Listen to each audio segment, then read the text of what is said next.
Assalomu alaykum obunachilar.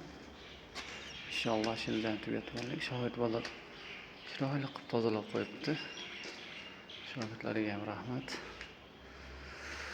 Ertaga gipsakarton ish qilganmiz. Mansara tom bo'lgan edi.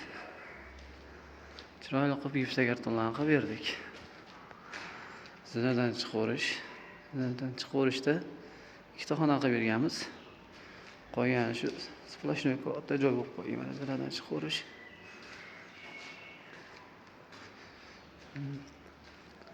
Yerda işte naqa bor edi, harisi bor edi. Nashibga qilib berdik. Bundan 15 senti, enini 35 senti qilib berganmiz. Qalinligini. Liniyalarni ham to'g'ri bir-biriga yo'nalishlarni to'g'ri qilib berganmiz.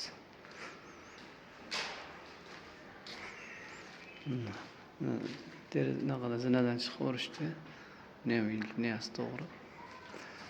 Zinadan chiqqanda chap qo'lda bitta xona bo'lgan.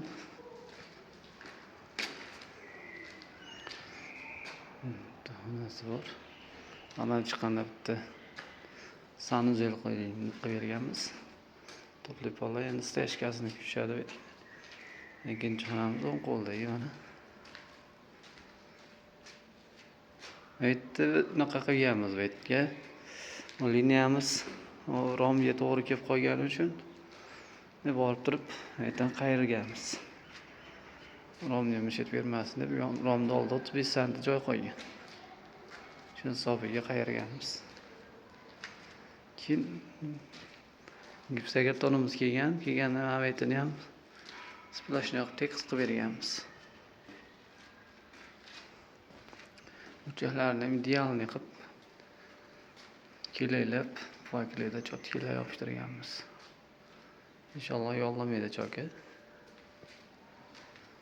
Kimga shunaqa sifatli ishlar kerak bo'lsa, murojaat qilaverasizlar. Xudo xolasa chiroyli qilib, qo'ldan kelganicha uyaltirmasdan qilib beramiz. Endi 4-chi etaj, 1-chi, 2-chi podolini elektrikdan keyin elektrlasini tashlagandan keyin boshlaymiz.